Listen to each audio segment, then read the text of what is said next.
आराध्य को वंदना। आदरणीय समनी जी, उपस्थित भाइयों और बहनों,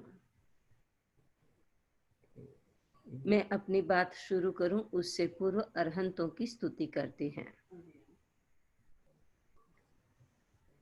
जो रे मन अरिहंत अरिहंत नाम भजो रे मन अरिहंत अरिहंत नाम।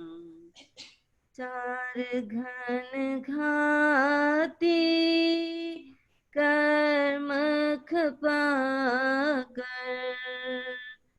चार घन घाती कर्म खपाकर, आत्म गुणों की ज्योति जलाकर, धन्य बने धर ध्यान भजो रे मन अरिहंत अरिहंत नाम भजो रे मन अरिहंत अरिहंत नाम।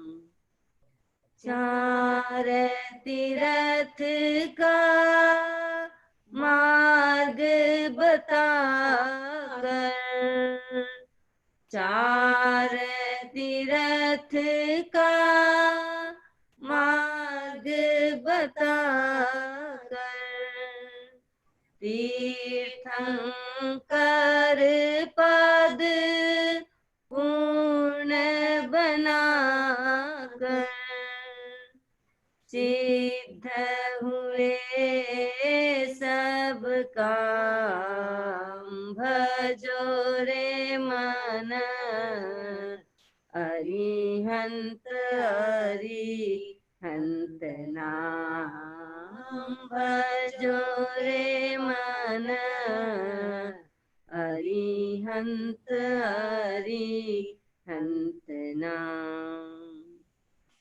चार दिशाओं में भटक भटक कर, चार दिशाओं में भटक भटक कर, रिश्तों में नातों में अटक अटक कर, आ पाए हैं तेरे धाम भजो रे मन अरिहंत अरिहंत नाम भजो रे मन अरिहंत अरिहंत नाम।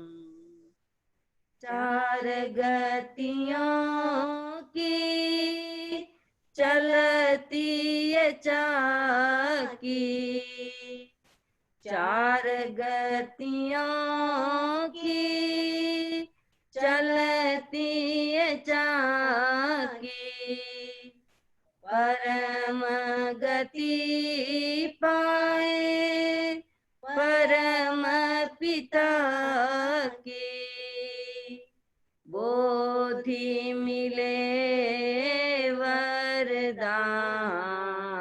भजो रे मन अरिहंत अरिहंत नाम भजो रे मन अरिहंत अरिहंत नाम भजो रे मन अरिहंत अरिहंत नाम।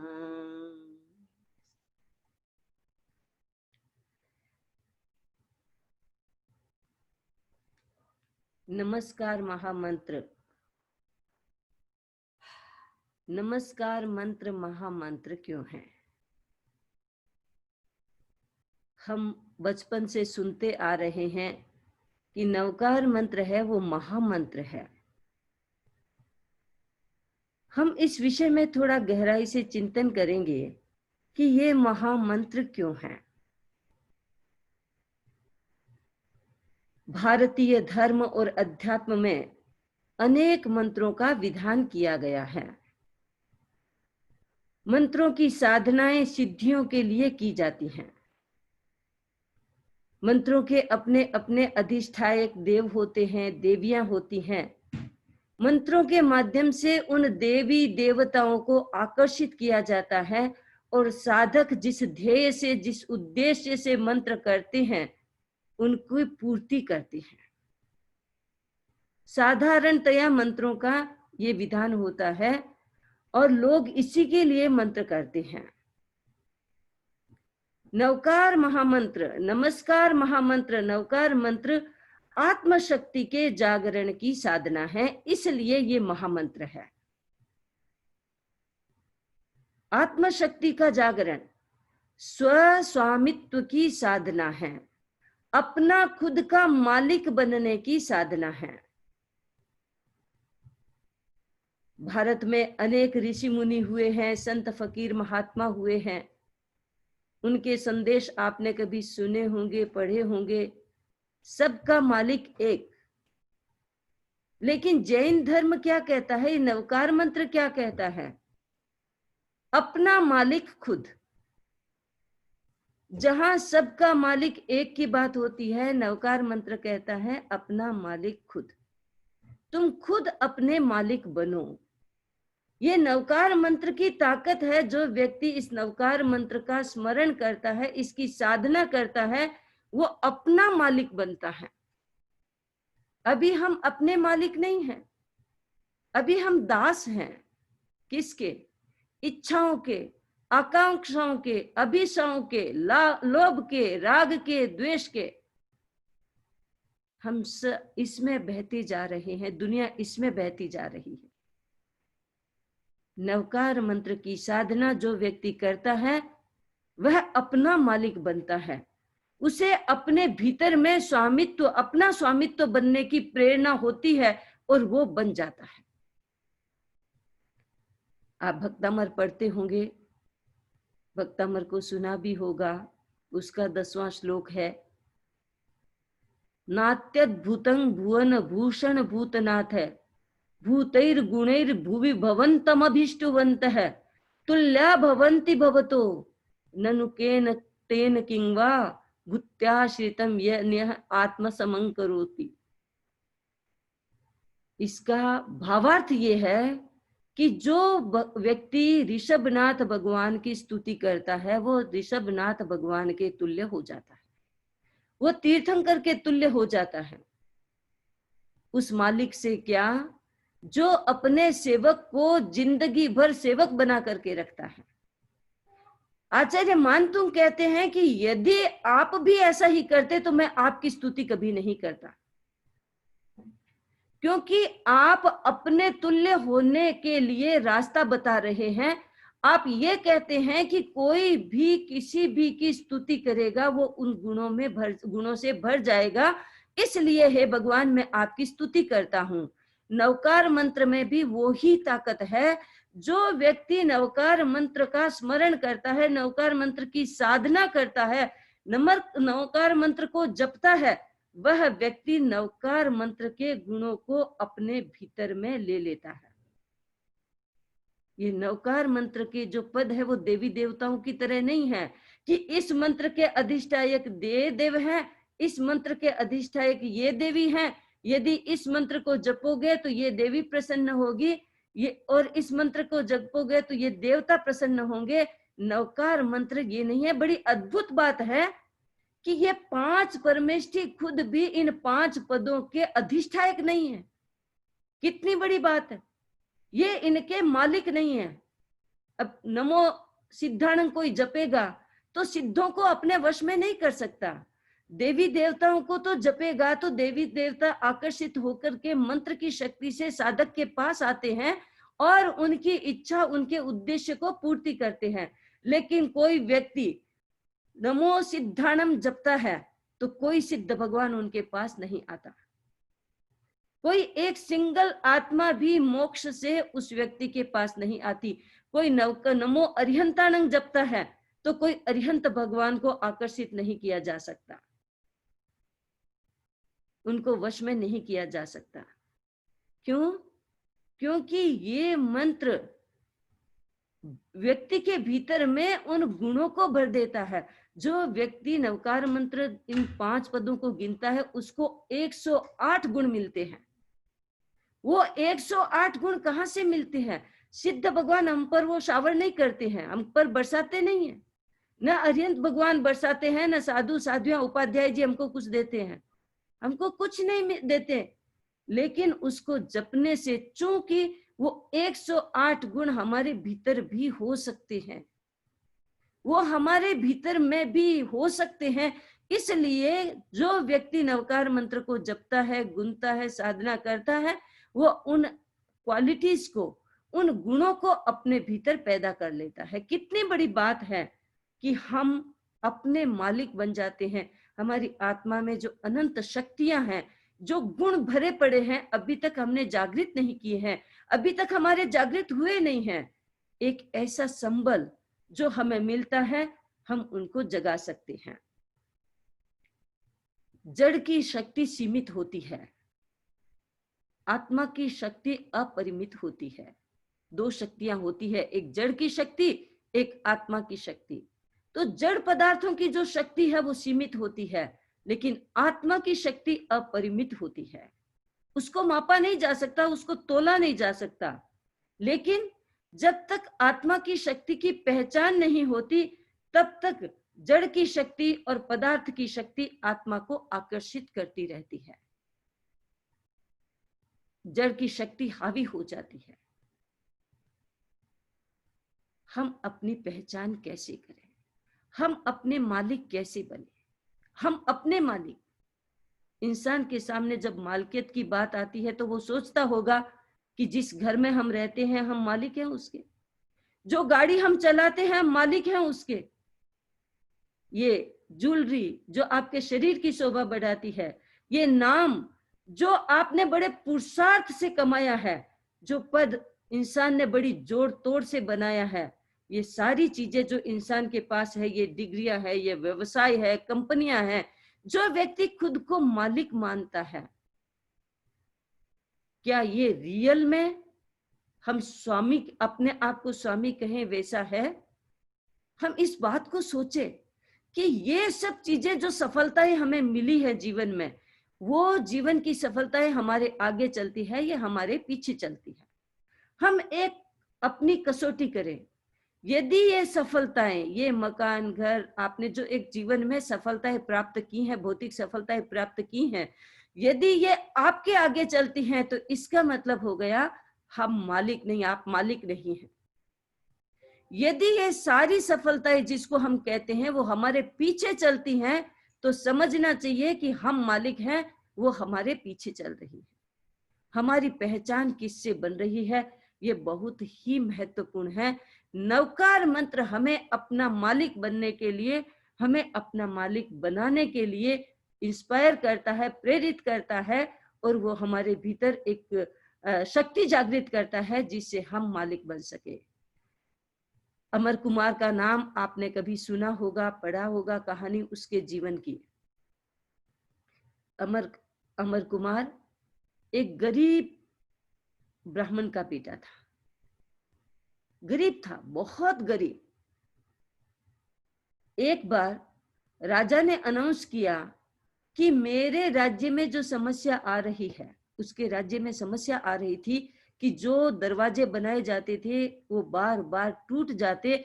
तो किसी पंडित ने कहा कि किसी 32 लक्षण वाले बच्चे की या पुरुष की कोई बलि देंगे, आप यज्ञ में उसकी बलि देंगे तो ये जो कंस्ट्रक्शन में डिस्टरबेंस हो रहा है वो डिस्टरबेंस खत्म हो जाएगा। राजा ने घोषणा कर दी, कोई भी ऐसा पुरुष, ऐसा व्यक्ति जो 32 लक्षण वाला हो, वो यदि अपना जीवन राज्य के लिए समर्पित करता है तो उसके परिवार को उसके बराबर का सोना दिया जाएगा। सोना का नाम भी ऐसा ही है, क्योंकि व्यक्ति चाहता तो है लेकिन अपनी जान कौन दे। चाहता है सोना हमें मिले, पर जान देने के लिए कौन तैयार हो? मुश्किल है काम। वो अमर कुमार के पिता, माँ, पिताजी ऋषभदेव और धनश्री, कोई ऐसा नाम माता का था, उन दोनों ने अपने डिसाइड किया, उनके काफी बच्चे थे, उन्होंने सोचा कि ये छोटा वाला बच्चा बड़ा नटखट है, हमें पसंद नहीं है, ये छोटा वाला बच्चा बड़ा शैतान है, इसको हम दे देते हैं, हट्टा कट्टा है, स्वस्थ है, सुंदर भी है, शायद राजा को पसंद आ जाएगा, लेकिन मैं तो इससे एकदम गले तक उब चुकी हूं, मैं इसको अनुशासन नहीं कर सकती, मैं इसको पाल नहीं सकती। माँ बाप ने मन में विचार किया कि बेटे को दे देंगे, इस बेटे के बराबर का सोना मिल जाएगा, हमारी गरीबी ठीक हो जाएगी, हमें गरीबी से नहीं गुजरना पड़ेगा, जूझना नहीं पड़ेगा। आदमी के पास यदि खाने के भी लाले हो तो उसको पैसा पहले दिखेगा, प्रेम बाद में दिखता है। उन्होंने सोचा एक बच्चे को दिया तो क्या बड़ी बात हुई, ये तो ऐसे भी बड़ा शैतान है, घर में कम ही रहता है, दिन भर गलियों में भटकता रहता है, इसको दे दिया जाए।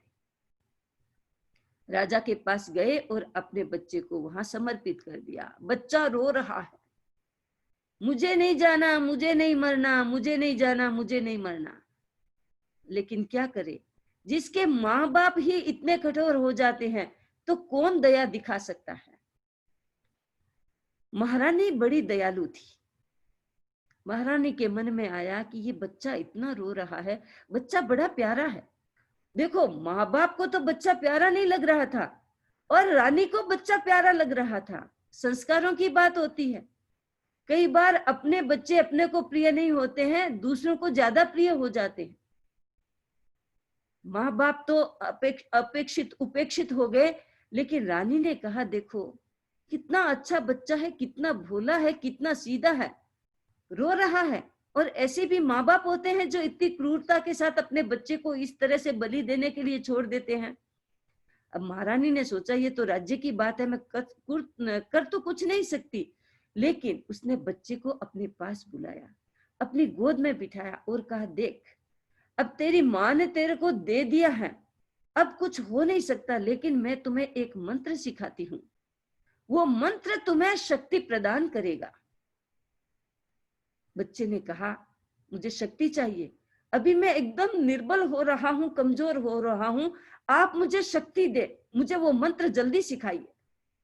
होशियार था, महारानी ने वो मंत्र बोला, उसने एक बार में सीख लिया। नमो अरहंताणंग, नमो सिद्धाणंग, नमो आयर्याणंग, नमो उवज्झायाणंग, नमो लोए सब्ब साहूणंग। बच्चे ने सीख लिया। अब बच्चे को स्नान करवाया गया, अच्छी तरह से सुंदर कपड़े पहनाए, गहने पहनाए, फूल माला पहनाई। बच्चे का जुलूस निकल रहा था। बच्चे को पता है उसका क्या होना है, उसकी आत्मा जानती है उसका क्या होना है, लेकिन बाहर से सब कुछ उसके स्वागत की तैयारियां हो रही थी, सब बड़ा जुलूस निकाला। जब बकरे की बलि दी जाती है तो उसको भी सजाया जाता है। ये एक परंपरा कहां से आ गई पता नहीं। बच्चे को खूब सजाया और ले गए यज्ञ मंडप में, जहां उसकी बलि होनी थी। वहां पर बच्चा कांप रहा है, अंदर से रो रहा है, आंखों में आंसू, लेकिन भीतर में नमो अरहंताणंग, नमो सिद्धाणंग, नमो आयर्याणंग, नमो वज्जायणंग, नमो लोए सब्ब साहुणंग, एक ही धुन उसके शरीर में जैसे रोंगटे खड़े हो रहे हैं। अभी आप भी बोलते होंगे, सुनते होंगे तो आपके भी रोंगटे खड़े हुए होंगे कि उस बच्चे ने उस परिस्थिति में किस तरह से नवकार मंत्र को पकड़ करके उसका जप अंदर ही अंदर किया। क्या हुआ, जैसे ही बच्चे को यज्ञ मंडप में बैठाया, वहां पर बलि देने के लिए बच्चे को हवन कुंड में डाला, बच्चे का चमत्कार हो गया। चमत्कार, एक सिंहासन बन गया। वो यज्ञ जो मंडप था, जो वो हवन कुंड था वो एक सिंहासन बन गया और बच्चा उस पे अच्छी तरह से बैठा है। बच्चा बेचारा जब उसको फेंका गया अग्नि कुंड में तो आंखें बंद कर ली उसने, अभी भी उसकी आंखें बंद है, उसको पता नहीं क्या हो रहा है। उसके तो एक ही तन्मयता तादात्म्य भाव हो गया नवकार मंत्र के साथ, और बच्चा सिंहासन पर बैठा है। राजा ने देखा ये क्या हुआ, ये तो बड़ा चमत्कार हो गया। पंडित कांपने लगे, राजा कांपने लगे, ये क्या हुआ। जो दरबारी देख रहे थे, जो प्रजा वहां इकट्ठी हुई थी, सब जय जयकार करने लगे, अमर कुमार की जय हो, अमर कुमार की जय हो। अमर कुमार ने सोचा, रे मेरे नाम की जय जयकार, राजा बैठे हैं, राजा की जय जयकार होनी चाहिए, मेरा तो जीवन ही खत्म हो जाना चाहिए, ये हुआ क्या। आंखें खोली तो देखा वो तो सिंहासन पे बैठा है। अब क्या था, उसने सोचा आज मेरा जीवन बचाया है नवकार मंत्र। अब राजा कहते हैं कि तुम मेरे पास आओ, मैं तुम्हें अपने घर में रखूंगा, अपने महल में रखूंगा। वो कहता है, राजा जी मुझे महल में नहीं रखना, रहना ही नहीं है, मुझे जिसने बचाया है अब जीवन उसी का है, मैं अपना जीवन उन्हीं को समर्पित करता हूं। और कहा जाता है कि वो वहां से निकलकर साधु बन गए, और साधु बन करके वहां कौत्सक पड़िमा में खड़े हो गए। अब क्या था, मां को पता चला कि मेरा बेटा तो बच गया, मरा नहीं है। देखो मां की क्रूरता, देखो आप, ऐसी माएं भी शायद नहीं होती होंगी दुनिया में। मां ने सोचा कि ऐसी मेरे बच्चे की मृत्यु नहीं हुई, मरा नहीं, तो शायद सोना मुझे नहीं मिलेगा, राजा जी मुझे सोना नहीं देंगे। अभी उसके दिमाग में वो सोना ही है, बेटे का मोह नहीं है, प्रेम नहीं है। उसने सोचा कि बच्चा जब तक मरेगा नहीं तब तक मुझे सोना नहीं मिलेगा। कटारी लेकर के जहां बच्चा था वहां गई, बच्चा तो कायस्थ बड़ी मां में खड़ा है, वहां गई और बच्चे के शरीर की बोटी बोटी काट दी। उस प्रहार को भी उसने सहन किया नवकार मंत्र से, और वहां से वह अपना जीवन ऊर्ध्वारोहण की तरफ ले गया। ये नवकार मंत्र खुद का स्वामी बनाता है, दास नहीं बनाता, सेवक नहीं बनाता। ये हमें वो ताकत देता है, ये वो हमें शक्ति प्रदान करता है जिस शक्ति की हम कल्पना भी नहीं कर सकते, कि एक इंसान, एक मोर्टल एक इंसान होता है जिसका क्या कहना चाहिए, कोई इतना शाश्वत शक्तियां उसके पास नहीं होती है, उसके पास भी ऐसी शक्तियां पैदा हो सकती हैं नवकार मंत्र को जपने से। ये एक बड़े आश्चर्य की बात होती है। तो ये जो नवकार मंत्र है वो महामंत्र इसलिए है कि वो हमें अपना स्वामी बनाता है, अपना स्वामी बनाने की शक्ति देता है। और वो जो भीतर में जो सो गई है हमारी चेतना, हमारे गुण जो सो गए हैं, उनको जागृत करके वो उस तरफ हमारा ध्यान ले जाता है, और वो सारी चीजें हमारे अंदर भर देता है, हमारे भीतर के घट को खाली करता है, और खाली करके उनको गुणों को भर देता है। ये नवकार मंत्र की बड़ी महिमा है। दूसरी बात कि नवकार मंत्र की जो महामंत्र की जो हम क्या बात करते हैं, तो नवकार मंत्र की साधना बीज को स्वस्थ बनाती है, बीज को स्वस्थ बनाती है। किसान खेती करता है, जमीन उपजाऊ चाहिए, पर्याप्त बरसात चाहिए, अच्छी धूप चाहिए, और मिट्टी में खाद चाहिए, यही तो करता है। किसान क्या करता है, जमीन को उपजाऊ बनाता है, उसको जमीन को खोदता रहता है, तरह तरह के कार्य करता है जिससे जमीन उपजाऊ बनी रहे। और फिर कुदरत यदि बरसात अच्छी देती है, धूप अच्छी मिलती है, तो फसल उगती है, ऐसा मानते हैं। लेकिन जब किसान बीज बोता है तो बीज की भी देख रेख अच्छी तरह से करता है। वो ये देखता है कि ये मैं जो बीज ले आ रहा हूं, मैं बीज रहा हूं, खेती को बीज रहा हूं, वो बीज किस क्वालिटी का है। यदि उम्दा क्वालिटी का है, अच्छा क्वालिटी का है, तो वो अच्छी भरपूर फसल देगा। और यदि बीज ही कमजोर है तो फसल अच्छी नहीं हो पाएगी। बीज को भी शक्तिशाली होना पड़ता है, अधिक फल देने की शक्ति उसमें होती है, तभी वो भरपूर फसल दे सकता है। इंसान के जीवन में जितने भी कमजोर पक्ष हैं, इसका मतलब स्वास्थ्य यदि गड़बड़ है, किसी को सफलताएं नहीं मिल रही है, किसको समृद्धि नहीं मिल रही है, जीवन के जितने कमजोर पक्ष हैं, इसका अर्थ है कि उन सभी के बीज कमजोर रह रहे हैं। बीज कमजोर रह चुके हैं, इसलिए वो सारी चीजें हमारे सामने कमजोर रूप में आ रही हैं। इसीलिए हमारी जो इच्छित फल है, हमें इच्छित फल नहीं मिल रहे हैं, क्योंकि बीज कमजोर हैं। सुदामा का नाम आपने सुना होगा। महाभारत जो जानते हैं, कृष्णा की स्टोरीज जो जानते हैं, वो जानते हैं सुदामा कौन थे। श्री कृष्ण के अच्छे मित्र थे। उनकी क्या कमजोरी थी? उनकी दरिद्रता। वो दरिद्र बने कैसे?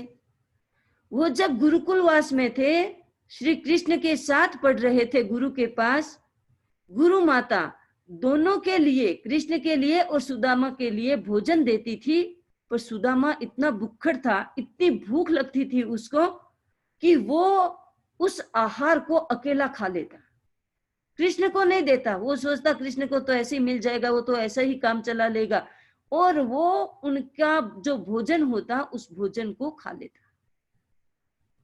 ऐसे कर्मों का बंधन किया, दूसरों का हक लिया, दूसरों का भोजन लिया, उससे उसको दरिद्रता हुई। अब वो जो दरिद्रता हुई उसकी कमजोरी थी। उसने बीज बोया, कमजोर बीज था, इसलिए दरिद्रता हुई। वैसे ही आपने अष्टावक्र जी का नाम सुना होगा। उनका शरीर कुबड़ा था, ज्ञानी बहुत थे, शरीर कुबड़ा था, उनकी वो वीकनेस थी। दुर्योधन की कमजोर पक्ष क्या था? दुर्योधन का उसका अत्यधिक महत्वाकांक्षी होना, महत्वाकांक्षा उसका कमजोर पक्ष था। गौतम स्वामी का क्या था कमजोर पक्ष? जैन लोग जानते हैं, भगवान महावीर के प्रति अत्यधिक अनुराग उनका कमजोर पक्ष था। जो जो बीज कमजोर रहते हैं, उन बीजों को नवकार मंत्र ठीक कर देता है, बीज को ठीक करता है। कितनी बड़ी बात है कि नवकार मंत्र बीज को ठीक करता है।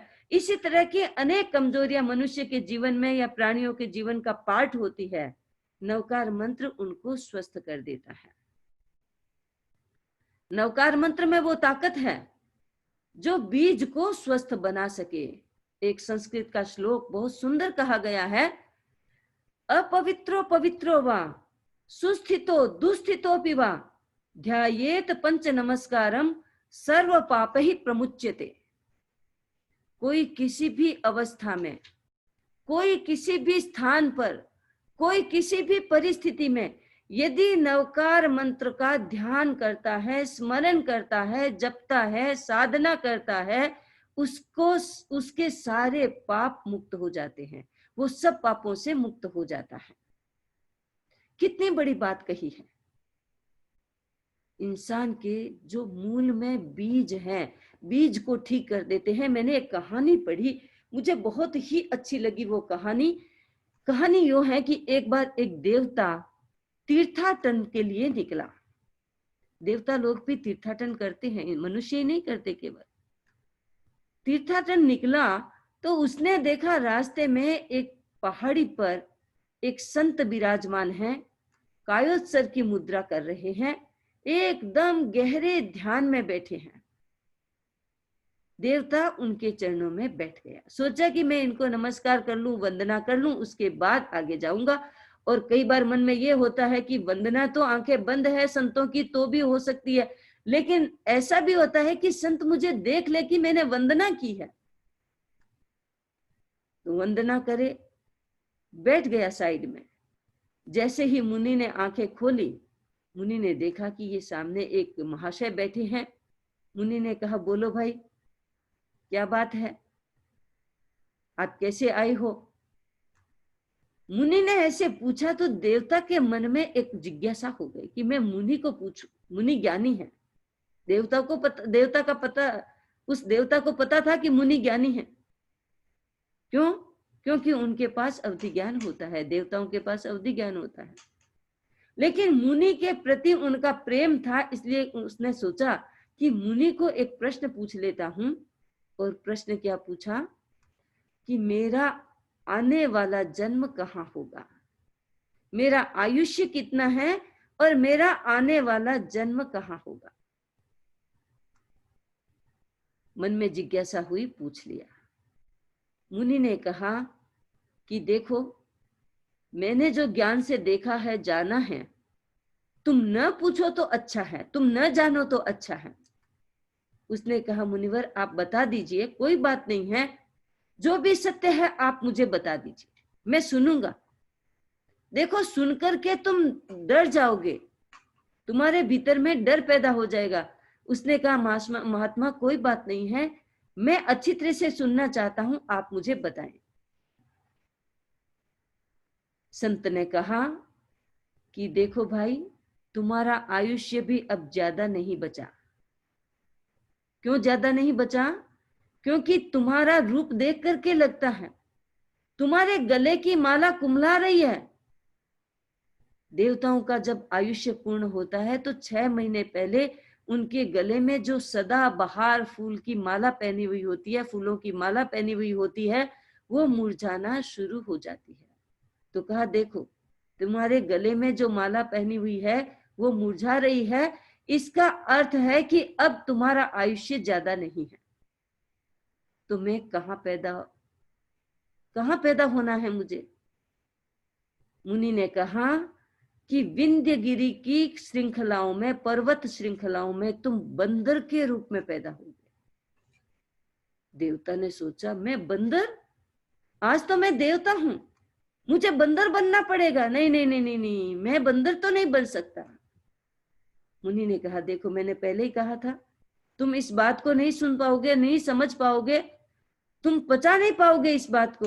उसने कहा मुनिवर कोई बात नहीं है, अब आपने बता दिया, एक बार मुझे लगा थोड़ा मैं विचलित हो गया था, पर आप मुझे ये बताओ कि मैं इससे बच कैसे सकता हूं। मुझे ये आयुष्य नहीं चाहिए, तो मैं बच कैसे सकता हूं, मुझे बचने का रास्ता बताइए। मुनि ने कहा कि आयुष्य बंध गया तो अब तो बच नहीं पाओगे, अब इसके बचाव का कोई रास्ता नहीं है, तुम्हें तिर्यंच गति मिलेगी। क्योंकि देवता जब अपने देवस्थान को छोड़ते हैं, स्वर्ग को छोड़ते हैं, वहां से जब दूसरा जन्म लेते हैं तो या तो वो मनुष्य में पैदा होंगे और या तिर्यंच में पैदा होंगे। देवता नारकी नहीं बन सकते और नारक सीधे देवता नहीं बन सकते। अब उसने कहा तो फिर तिर्यंच, फिर मनुष्य क्यों नहीं बन सकता? अरे भाई, तुमने ऐसे कर्म नहीं किए कि तुम मनुष्य बन सको। देवता भी अच्छे पुण्य करते हैं तो मनुष्य योनि मिलती है।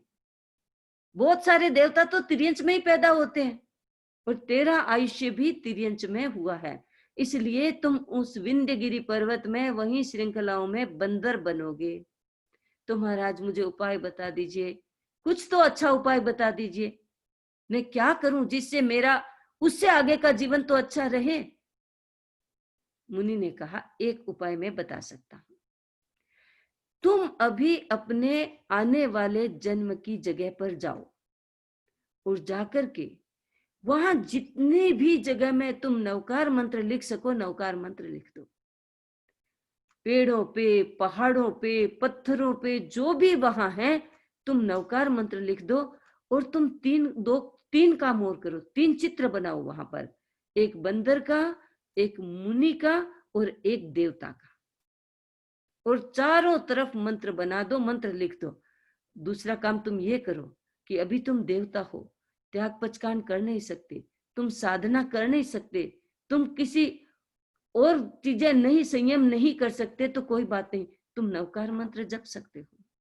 अभी से तुम नवकार मंत्र जपना शुरू करो, तुम्हारा आयुष्य बहुत कम है, इसलिए अब से प्रति क्षण तुम नवकार मंत्र जपो।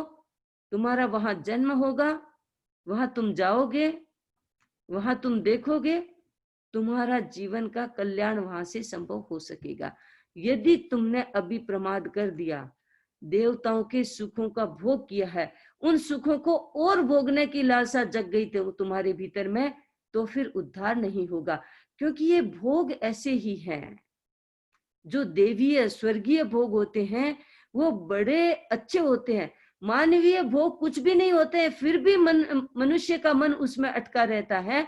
तो देवीय स्वर्गीय जो भोग होते हैं वो तो इतने ज्यादा मनुष्य के सुखों से कितने ही गुना ज्यादा भोग होते हैं, आकर्षक होते हैं, अच्छे होते हैं, उत्कृष्ट होते हैं। तो फिर तुम्हारा मन, तुम ऐसे मत सोच लेना कि अभी थोड़े दिन हूं, नवकार मंत्र बाद में गिन लूंगा, अभी तो मैं भोग भोग लूं, अभी थोड़ा ही समय है, वापिस ये मिलेगा कि नहीं मिलेगा, मुझे यह भोग भोगने को मिलेंगे कि नहीं मिलेंगे। तो उसमें अटक मत जाना, तुम भोगों में अटक मत जाना, अटक गए तो भटक गए। देवता समझ गया, वहां से सीधा भागा। देवता के लिए तो संभव है, कहीं भी जा सकता है, विक्रिय शरीर होता है, कहीं भी जा सकता है। विंध्यगिरी पर्वत पे गया, जैसा मुनि ने इंस्ट्रक्शन दिया बताया, वैसा वहां पत्थर पत्थर पर उसने नमो अर्यंताणंग, नमो सिद्धाणंग, नमो आर्याणंग, नमो वज्जायणंग, नमो लोए सब साहुणंग लिख दिया, पेड़ों के तनों पे लिख दिया, जितना संभव हो सका उसने वैसा किया। और अब अपने स्वर्ग में स्थान पर जाकर नमो कारण मंत्र को भजता है। आयुष्य पूरा करके वहां बंदर बना। अब बंदर बन करके उसने देखा, वो सारा देखता है, देखता है तो उसको कुछ भीतर में प्रेरणा जगती है। एक ही चीज चारों तरफ, वो बंदर देखता है, देवता देखता है, साधु देखता है। वो देखते देखते उसका मन इतना कॉन्सेंट्रेटेड हो गया, इतना एकाग्र हो गया कि उसको जाति स्मरण ज्ञान हो गया। जाति स्मरण ज्ञान में उसने वो सारी चीजें देखी। देख करके उसने सोचा कि देवता में तो त्याग नहीं कर सकता, अभी मैं बंदर हूं, मैं अभी त्याग कर सकता, मैं अभी त्याग, देखो तिर्यंच त्याग कर सकता है, देवता त्याग नहीं कर सकता, इंसान त्याग कर सकता है। उसने बंदर की योनि में त्याग संयम पचकान किया और वहां से वह संयम का जीवन जी करके फिर वापिस देवलोक में गया। नवकार मंत्र जो होता है वो बीज को खत्म करता है। उसका बीज क्या था? तिर्यंच गति का बंधन उसका बीज था। नवकार मंत्र ने, क्योंकि नवकार मंत्र उसने बाद में लिया, नवकार मंत्र भज करके उसने तिर्यंच गति से वापिस अपने जीवन का ऊर्ध्वारोहण किया। तो ये नवकार मंत्र जो महामंत्र इसलिए ही नहीं, ऐसे ही नहीं है। दुनिया में एक ही मंत्र है जो महामंत्र कहलाता है, नवकार मंत्र है। तो इसमें जो शक्ति है, जो दो चीजें मैंने बताई आपको कि ये स्व स्वामित्व की साधना है, दूसरी ये बीज को ठीक करती है, बीज को स्वस्थ बनाती है। हम आगे भी इसकी चर्चा करेंगे और उसके चर्चा के दौरान मैं आपको ये बताऊंगी इसका कंपोजिशन कैसे बना है। हम इसको ऐसे ही नहीं कह दिए, हमारे आचार्यों ने, हमारे गुरुओं ने, हमारे तीर्थंकरों ने इसको ऐसे ही नहीं कह दिया। तीर्थंकर जब दीक्षा लेते हैं तो वो ऐसे ही नमो सिद्धाणम नहीं करते हैं। बड़े रहस्य वाला ये नवकार मंत्र है। इसको जितना पढ़ते हैं और जितना प्रैक्टिस करते हैं, सही विधि से प्रैक्टिस करते हैं, तभी जाकर के हमको पता चलता है कि वास्तव में नवकार मंत्र को जो बताया जा रहा है, इसका प्रभाव जो बताया जा रहा है, वो प्रभाव वास्तव में कितना हो सकता है। मिश्री को खाते हैं तभी मिठास का पता चलता है। खाई नहीं मिश्री तो लोग कहते हैं मिश्री बहुत मीठी होती है, मिश्री बहुत मीठी होती है, तो हम भी कहते हैं मिश्री बहुत मीठी होती है। हम मिश्री का स्वाद चखेंगे। मैं अपनी बात यहाँ संपन्न करती हूँ। और अब वो जो आलोचना की बात हम हमेशा करते हैं, कल से शुरू की है, वो स्वरूप का चिंतन, उस स्वरूप के चिंतन की अब बात करते हैं। जिनके पास भी प्रार्थना बुक है, पिछले साल हम वहां थे तो कई लोगों ने वो प्रार्थना बुक ली थी, उनके पास है, उस प्रार्थना बुक में ये स्वरूप चिंतन भावना आई हुई है। तो वो स्वरूप तो मैं आपको सुना रही हूं, आप एकदम ध्यान मग्न होकर के सुने, आंखें बंद करके। चित्त को एकाग्र करके और एकदम तन्मय होकर के रीढ़ की हड्डी को सीधा रख करके, रीढ़ की हड्डी को जितना सीधा रखेंगे उतना ही बहुत अच्छा रहेगा, हमारे स्वास्थ्य की दृष्टि से भी और हमारे ज्ञान की दृष्टि से भी। स्वरूप चिंतन भावना। हे गुरुदेव, मैं एक शुद्ध आत्मा हूं।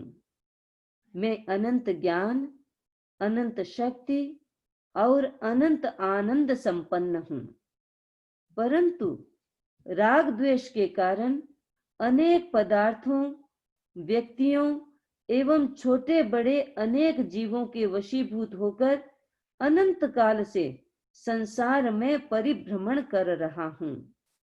84 लाख जीव योनि में जन्म मरण करते हुए शुभ अध्यवसायों, उत्तम कार्यों और श्रेष्ठ आचरण के कारण मैंने इस प्रशस्त मनुष्य जीवन को प्राप्त किया है। सौभाग्य से मैं 5 इंद्रियों से परिपूर्ण भी हूं। इससे भी श्रेष्ठ बात यह है कि मैंने संपूर्ण आत्म विकास का अवसर प्रदान करने वाले वीतराग धर्म को प्राप्त किया है। जीवन के इस मोड़ पर अब मेरे लिए यही उत्तम है कि मैं अपने बीते हुए संपूर्ण पलों को याद कर उनमें हुए प्रमादों तथा जाने अनजाने में हुई भूलों का प्रायश्चित्त करूं। भंते, आपको साक्षी मानकर मैं वर्तमान तथा पिछले अनंत जन्मों में होने वाले पाप कर्मों से मुक्त होने के लिए, पाप कर्मों के लिए प्रायश्चित्त कर रहा हूं। किसी भी प्रकार से मेरे द्वारा ज्ञान की विराधना हुई हो, जिन वाणी, शास्त्रों के पाठ अथवा अर्थ को विपरीत किया हो, ज्ञान अथवा ज्ञान देने वालों की निंदा की हो, अपमान किया हो, तिरस्कार किया हो, उनके ज्ञान को गलत करने की कोशिश की हो, सही अर्थ को छिपाने की चेष्टा की हो, तो मैं उन सब के लिए शुद्ध अंतःकरण से आलोचना करता हूं, प्रायश्चित्त करता हूं।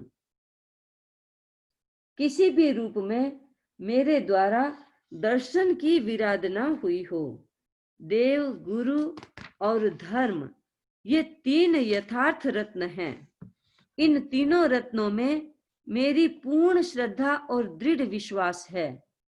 यदि मेरे मन में इनके प्रति अश्रद्धा का भाव आया हो, जीव, अजीव आदि 9 तत्वों, धर्मास्तिकाय आदि 6 द्रव्यों, आत्मा, कर्म, स्वर्ग नरक, पूर्व जन्म पुनर्जन्म आदि के विषय में तीर्थंकरों के वचनों पर शंका संदेह किया हो, आर्हत मत के अतिरिक्त अन्य मतों की आकांक्षा की हो, मिथ्यात्व और हिंसात्मक विचारों की अनुराग पूर्वक प्रशंसा की हो, उन्हें प्रसारित किया हो तथा 5 परमेष्ठी की अविनय अशातना की हो, तो मैं उन सब के लिए शुद्ध भावों से आलोचना करता हूं, प्रायश्चित्त करता हूं। यदि मेरे द्वारा चारित्र की विराधना हुई हो, मैंने किसी भी प्रकार का क्रोध, मान, माया अथवा लोभ किया हो, असावधानी के कारण किसी भी त्रस अथवा स्थावर जीव, एकेंद्रिय, पृथ्वी, जल, अग्नि, वायु और वनस्पति, 2 इंद्रिय वाले कृमि, अलसिया, लट, शंख आदि, 3 इंद्रिय वाले चींटी, जू, लीक आदि, 4 इंद्रिय वाले मक्खी, मच्छर, भंवरा, बिच्छू आदि, 5 इंद्रिय वाले मच्छ, मगर, गाय, सर्प, पक्षी आदि, मनुष्य, देव और नारक जीवों की विराधना की हो, कष्ट पहुंचाया हो, घायल किया हो, भयभीत किया हो, उनका जीवन नष्ट किया हो, जाने अनजाने जो भी मुझसे हिंसा हुई हो, मैंने किसी से करवाई हो और करने वाले की अनुराग पूर्वक प्रशंसा की हो, तो उन सब के लिए आलोचना करता हूँ, प्रायश्चित्त करता हूँ। मैं मन, वचन और काया की सरलता से इन सब के लिए मिच्छामि दुक्कडम कहती हूँ। आप मन में बोल ले, मिच्छामि दुक्कडम। मेरे सब पाप निष्फल हों, मिथ्या हों। पर्युषण का तीसरा दिन आज संपन्न हो रहा है। आप में से जिनके भी तपस्या है, तपस्या का पचकान करना चाहते हैं तो आप तपस्या का पचकान कर लें। कल के लिए किसी को उपवास करना हो, किसी के तपस्या हो तो बाद में बता भी दें। हम सब तपस्या की अनुमोदना करते हैं। संवत्सरी का ये पर्युषण के 8 दिन होते हैं, वो तपस्या करने के दिन होते हैं। जितना भी संयम हो सके संयम करने के दिन होते हैं। स्वाध्याय का दिन होता है, ध्यान का दिन होता है, जप का दिन होता है, व्रतों का दिन होता है। जो भी हम कर सके हम करने की कोशिश करें। और इन दिनों कोई भी दूसरी पुस्तकें पढ़ना, कोई भी दूसरे कोई टीवी के सीरियल देखना, ये सब चीजें, मूवी देखना, ये सब चीजें 8 दिन के लिए उचित नहीं होती हमारे लिए। जितना भी समय है आध्यात्मिक चिंतन में, धर्म की आराधना में, उपासना में हम लगाएं ताकि 8 दिनों से हम पूरा सार निकाल सके। आपके पास एक फॉर्म भी आया है, आप भरते होंगे 2 दिन से, आप भरते रहें उसको। आप पचकान लेना है तो मैं आपको पचकान देती हूँ। जिनके भी उपवास है, एकाशना है और भी कोई तपस्या है, उनका कल सूर्योदय तक, और कल जो उपवास कोई करना चाहे आप अपने मन में धार ले, मन में सोच ले। नमो अरहंताणं, नमो सिद्धाणं, नमो आयर्याणं, नमो उवज्जायणं, नमो लोये सब्ब साहूणं। देवगुरु धर्म की साक्षी से धारणा प्रमाण कल सूर्योदय तक सुखे समाधे। और जो कल उपवास एकासन कुछ भी करता है, करना चाहते हैं, धारणा प्रमाण परसों सूर्योदय तक सुखे समाधे, धारणा प्रमाण त्याग है। आज प्रवचन सुना, कल के लिए एक त्याग तो प्रतिक्रमण का करना चाहिए आपको, वो तो कर दिया होगा। आपने प्रवचन सुना, उसके उपलक्ष्य में भी आप कोई एक त्याग कल के लिए कर दें। और हर प्रवचन के, हर प्रतिक्रमण के बाद, हर प्रवचन के बाद आप एक एक तैयार ध्यान में रखें। जब भी अभी आज त्याग करें, फिर कल भी सोच के रखें कि आपको 2 त्याग करना है, एक प्रतिक्रमण में करना है और एक प्रवचन के बाद करना है। तो आप मन में सोच लें, देवगुरु धर्म की साक्षी से जो भी त्याग करना चाहते हैं उनको धारणा प्रमाण त्याग है।